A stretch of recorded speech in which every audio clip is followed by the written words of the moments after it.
Hello, नमस्कार शेतकरी मित्रांनो. मी Ravindra Kor, Dhanashree crop solution private limited, Pune. आज आपण वालपापडीचं जे शेत आहे त्या शेतामध्ये आलोय.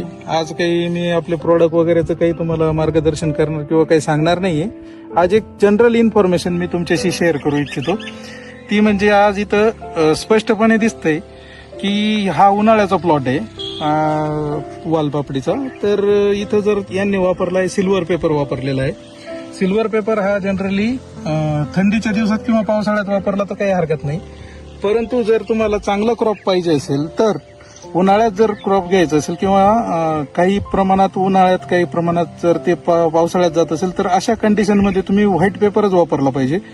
तुम्ही जर बघितलं तर क्रॉपमध्ये ड्रास्टिक म्हणजे खूप मोठ्या प्रमाणात फरक दिसून येतोय की व्हाईट पेपरमध्ये आपोआपच जे पीक आलेलं आहे ते खूप चांगलं आहे. आणि खास करून जर बघितलं तुम्ही, दोघं सीड्स एकाच कंपनीचे आहेत, प्लांटेशन एकाच वेळी झालेलं आहे, त्याच प्रकारे सगळी खतं वगैरे पण एकच गेलेली आहेत. एकच प्लॉट असल्यामुळे त्याचं जे नियोजन आहे एका शेतकऱ्याचं असल्याने तरी पण त्याच्यामध्ये एवढा मोठा फरक होऊ शकतो. त्यामुळे पीक त्याचं काळजी घेणं महत्वाचं आहेच, पण त्याचबरोबरीने लागवड करत असताना या गोष्टी पण तेवढ्याच महत्वाचं आहे. जसं की ठिबक सिंचन असेल किंवा तुमचं मल्चिंग पेपर वापरणं असेल, ह्या गोष्टी पण जरा चांगल्याच वापरल्या गेल्या पाहिजे. धन्यवाद.